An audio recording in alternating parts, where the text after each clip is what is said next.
pictures. When you're adding or using the picture element, what exactly does that mean? The picture element essentially enables you to add or modify any of the existing images in a template. These images could be a logo at the top, the main banner image, or other images like menu images in this context. The picture element allows you to modify these images and apply certain designs, which we will cover in this section. First of all, in most real-world scenarios, you would use the picture element to modify existing images in a template to fit your business.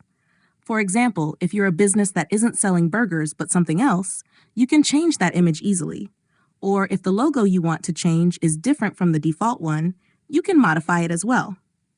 Now, you have 3 ways to do that. 1. Add a URL.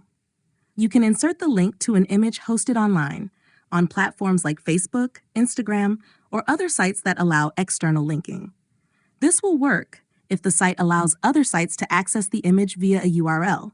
However, we don't recommend this option because there's a chance that after some time, the image may be removed from the hosting site, causing it to disappear from your website. Upload from your local computer or phone. This option allows you to upload an image directly from your device. You can select an image from your phone or computer and use it to replace an existing one. It's important to note that images should not be too large. Aim for between 10 kilobytes and 200 kilobytes. Larger images can slow down your page load speed, which is not advisable. 3. Select from the online gallery at FWS.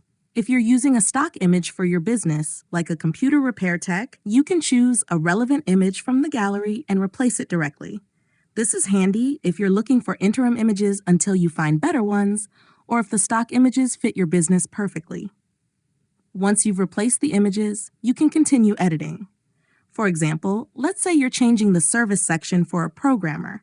You could add a service like web design for $200, or change another section to PC repair and adjust the price accordingly. Next, we dive into some basic design features. For example, you can add alt text to an image, which is important for SEO. So if you're trying to rank for Computer Repair Austin, you'd add that in the alt text. Additionally, you can use filters like grayscale or adjust opacity for visual effects, making the image interactive and enhancing the user experience. You can also adjust the size, margins, and even add borders. There's an option to create rounded corners by adjusting the border radius. For instance, a radius of 50 makes the image corners rounded, while 0 keeps them square. You can apply these changes cautiously, making sure that the design still looks good on mobile and tablet views. If you're not familiar with some of these design techniques, it's always good to consult a designer or reach out to FWS support for technical advice. Now, what if you want to add a new image that's not already part of the template?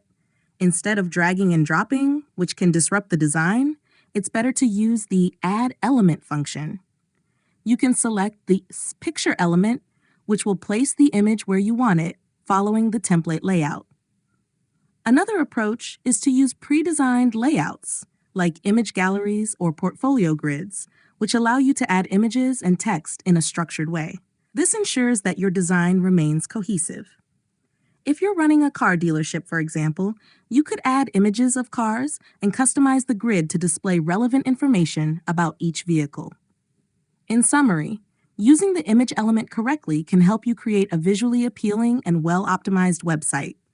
Remember to ensure your images are the right size and format for desktop and mobile views. And if you need help, FWS support is always available to guide you through any technical challenges. Next, we will move on to the text element in the following segment.